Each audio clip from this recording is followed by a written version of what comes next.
pardon est le seul et unique moyen pour avoir des familles heureuses. Pardon d'avoir jugé. Pardon d'avoir condamné. Le département des ministères de la famille vous propose une série d'émissions sur le pardon afin de parvenir au week-end de la famille du 26, 27 et 28 mai 2017. Afin de vivre le grand pardon et le renouveau dans toutes les familles, restez à l'écoute de Espérance FM. L'œuvre de transformation par le pardon doit s'accomplir maintenant. Le pardon est le seul et unique moyen pour avoir des familles transformées et heureuses et pour mener une vie personnelle épanouie. À cause de l'ère du temps, stress, précipitation, crise, maladie, incompréhension, les familles vivent des relations tendues et pathogènes. Les conflits ne sont pas réglés ou alors ils s'enlisent et se sédimentent dans la violence qui devient, hélas, un mode de vie. Ces conflits ne sont pas toujours réglés en adultes ou en personnes matures, ce qui débouche sur des frustrations, sur des rancœurs, des rancunes, voire sur de l'agressivité à fleur de peau, sur de la violence apparemment sans raison. Quand on est chrétien, membre d'église, alors on se donne la paix du Christ, on pratique même la Sainte Seine, et trop souvent, on se contente de pratiquer le minimum syndical. On se contente de la paix des braves ou de la paix armée. On reste prudemment, souvent dans son quant à soi, se regardant en chien de faïence, en s'épiant, se surveillant. Quand certains couples n'ont pas tout simplement la tête vers le mur dos à dos, que c'est triste. Quand il n'y a pas de pardon, personne n'a jamais enterré profondément et définitivement la hache de guerre et chacun se rappelle très bien où il a caché la poudre et les allumettes, si bien qu'il suffit d'une simple étincelle et le feu du combat redémarre avec plus d'intensité et force, retour de flamme. Quelle différence avec le modèle du pardon que nous offre le Dieu de la Bible qui nous rassure en nous disant que nos fautes, nos péchés, il les a jetés au fond de la mer. C'est ce que déclare le prophète Michée au chapitre 7 et au verset 19. Oui, notre Dieu, celui qui pardonne, il a choisi d'oublier nos fautes. Sommes-nous prêts à faire comme le modèle, non pas seulement la paix, une sorte de pause, de trêve, mais pardonner, comme nous l'enseignent les évangiles. Pardonner, c'est redonner, c'est rétablir l'autre, c'est rétablir la relation. C'est tout en sachant ce qui s'est passé, vouloir avancer cependant ensemble, malgré tout. Pardonner ici, ce n'est surtout pas faire comme si rien ne s'était passé. Ce serait se condamner à l'amnésie, et ici on sombrerait dans le pathologique. Pardonner, pour la Bible, ce n'est pas être dans le déni, ce n'est pas faire non plus de l'angélisme, ce n'est pas faire comme si tout le monde il est beau, tout le monde il est gentil. Pardonner, c'est faire face avec lucidité à la situation, à la réalité de l'offense et de l'agression. C'est être capable de nommer et de s'adresser au problème, à la faute et faire rétablir la justice, placer l'autre si possible face à ses responsabilités et parvenir ensuite au pardon. Être en colère contre la mauvaise action est différent du fait de maintenir du ressentiment et le désir de vengeance dans son cœur. Ce sont deux choses différentes. Il est légitime de ressentir une sainte colère face au mal, de le réprouver, de le dénoncer. Mais cela ne doit pas nous conduire à l'acte mauvais. Cela ne doit pas nous conduire à pécher dans notre cœur ou en action. Le pardon est donc la cheminée par laquelle s'échappe la fumée de notre colère. Laissez-moi vous raconter l'histoire de cette grande dame qui était en dispute avec une de ses filles et qui, pendant des années, à cause de cela, elles se sont ignorées. Quel gâchis quand les membres d'une même famille s'ignorent et se détestent, voire quand ils s'affrontent. Ils ne se rendent même pas compte du temps qui passe et qui ne se retrouvera plus, temps perdu et qui ne reviendra pas. Ils ne se rendent pas compte de tout ce temps perdu à ruminer, à se détester, à se faire la gueule, à se faire des procès et pire, à en venir aux mains. Eh bien, cette vieille dame a appris que sa fille avec laquelle elle ne s'entendait pas depuis des années avait souhaité enfin la rencontrer pour se dire quelques mots d'apaisement. La vieille dame fit savoir qu'elle ne voulait même pas qu'elle vienne le jour de son enterrement et lui fit dire qu'elle ne voulait pas la voir ni la recevoir. Le tragique-comique de la situation, c'est que la pauvre dame, le jour de son enterrement, d'après le texte biblique, sera bien morte et bien en peine et bien dans l'incapacité de voir quoi que ce soit ni de ressentir la moindre sensation ou émotion. Elle sera bel et bien morte et absente aux affaires de ce monde. Elle sera tout simplement aux abonnés absents. Quelle prétention que de vouloir commander à quelqu'un de ne pas se pointer à votre enterrement alors que vous n'aurez même plus ni voix ni droit au chapitre. La Bible traite cela par la dérision. Pour tous ceux qui vivent, il y a de l'espérance. Et même un chien vivant vaut mieux qu'un lion mort, selon Ecclésiaste 9, verset 4. La Bible affirme aussi ce qui suit en Job 14, verset 12. « Ainsi l'homme se couche et ne se relèvera plus. Il ne se réveillera pas tant que les cieux subsisteront. Il ne sortira pas de son sommeil.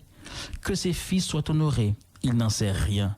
Qu'il soit dans l'abaissement, il l'ignore. » La Bible déclare également « Tout ce que ta main trouve à faire avec ta force, fais-le, car il n'y a ni œuvre, ni pensée, ni science, ni sagesse dans le séjour des morts où tu vas. » Pour aujourd'hui, ne serait-ce pas le moment, donc, d'utiliser avec toutes nos forces la capacité que nous avons encore de pardonner.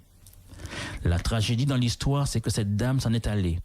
Elle est passée de ce monde à l'autre sans avoir mis bon ordre à ses affaires, sans avoir mis de l'ordre dans sa vie, sans avoir tenté de ressembler au Christ, notre modèle, en offrant le pardon. Une telle colère, une telle haine, alors que l'on n'est qu'un souffle, qu'une vapeur, et rester dans le no-pardon jusqu'à son dernier souffle, jusqu'à la mort. Ne pas pardonner, c'est terrible dans ses conséquences. Il est vrai, ce n'est pas toujours un chemin facile que celui du pardon. D'autant que plus le fossé est grand, plus l'offense est grande, plus le pardon est difficile.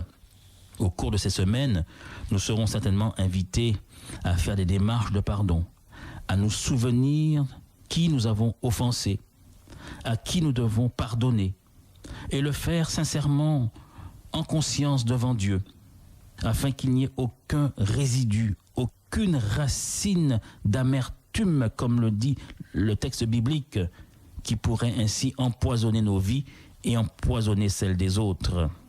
Nous le verrons, le pardon est la seule et unique solution, car le pardon libère et permet de se libérer.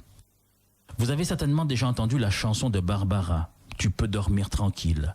La chanteuse Barbara a été abusée sexuellement par son père pendant son enfance et a pu dépasser l'emprise du traumatisme et construire la vie qu'elle aimait. Chanter lui a donné la force de se nourrir des bonheurs de sa vie pour traverser et dépasser les moments de désespoir. Elle l'écrira dans ses mémoires après la mort de son père. Il avait coupé tout contact avec sa famille et il était devenu clochard à Nantes. Un jour, elle reçoit un appel téléphonique lui annonçant qu'il est au plus mal. Arrivée à son chevet, elle apprend qu'il vient de mourir. « Je regarde mon père, écrit-elle dans ses mémoires, que je n'ai pas vu depuis 10 ans. Je m'en veux d'être arrivé trop tard. J'oublie tout le mal qu'il m'a fait et mon plus grand désespoir sera de ne pas avoir pu dire à ce père que j'ai tant détesté « Je te pardonne, tu peux dormir tranquille, je m'en suis sorti puisque je chante. » On peut être surpris de voir Barbara, pleine de son pardon, apaiser son père, tenter de le tranquilliser sur elle-même. Son pardon de fille ne consiste pas à remettre les fautes de son père, mais à tenter, mais trop tard, de le consoler. Tout se passe comme si elle pressentait la douleur de son père et voulait tempérer ses remords. Ne prenez surtout pas le risque, chers amis, de laisser ce monde sans avoir l'assurance que vous avez fait le nécessaire pour jouir du bonheur de vivre éternellement dans la paix éternelle, là où il n'y aura ni larmes, ni pleurs, et où la mort ne sera plus, et où les griefs, les conflits, les disputes auront été oubliés. Cela vaut la peine de passer par cette étape, par cette expérience purificatrice et libératrice. Seigneur, transforme-moi. Par l'expérience du pardon, devrait être le cri qui devrait sortir de notre cœur, alors que nous savons très bien que le Seigneur revient très bientôt. Oui, voici quelques lignes du livre Le foyer chrétien qui devraient nous inspirer. Ce sont les parents qui, dans une large mesure, créent l'atmosphère du cercle familial. Et quand survient une mésentente entre le père et la mère, Les enfants partagent le même état d'esprit. Parfumez l'atmosphère de votre foyer par de douces attentions. Si la brouille a éclaté entre vous et que vous ayez cessé de vous comporter comme des chrétiens attachés à la Bible, convertissez-vous, car le caractère que vous manifestez pendant le temps d'épreuve sera le caractère même que vous aurez au moment de la venue du Christ. Si vous aspirez à être un saint dans le ciel, vous devez d'abord vous conduire comme un saint sur la terre.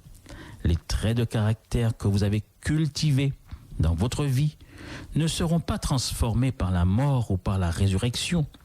Vous sortirez de la tombe avec les dispositions mêmes que vous avez manifestées dans votre foyer et dans la société. Jésus ne change pas le caractère au moment de son avènement. L'œuvre de transformation doit s'accomplir maintenant. Notre façon de vivre chaque jour détermine notre destinée. Fin de citation. Faisons ensemble, chers amis, cette prière. Aide-moi, Seigneur, pour que mes yeux soient miséricordieux, pour que je ne soupçonne et ne juge jamais d'après les apparences extérieures, mais que je discerne la beauté dans l'âme de mon prochain et lui vienne en aide. Aide-moi, Seigneur, pour que mon oreille soit miséricordieuse, afin que je me penche sur les besoins de mon prochain et ne reste pas indifférent à ses douleurs ni à ses plaintes.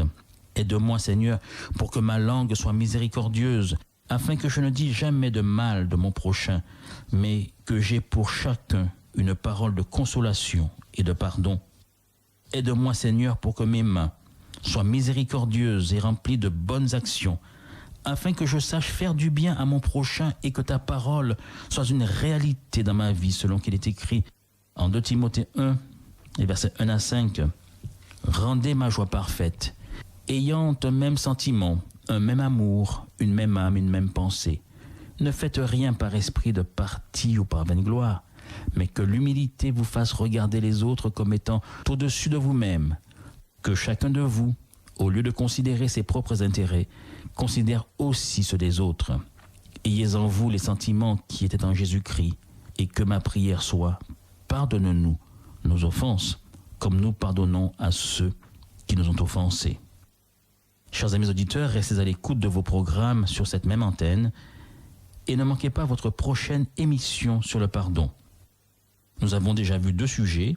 Le pardon est le seul et unique moyen pour avoir des familles transformées et heureuses. Puis l'œuvre de transformation par le pardon doit s'accomplir maintenant. Et nous verrons prochainement pourquoi pardonner est-il si difficile. Nous vous retrouverons très bientôt avec plaisir, chers amis auditeurs.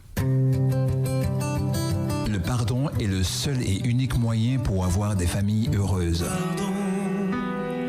Pardon d'avoir jugé. Pardon d'avoir condamné.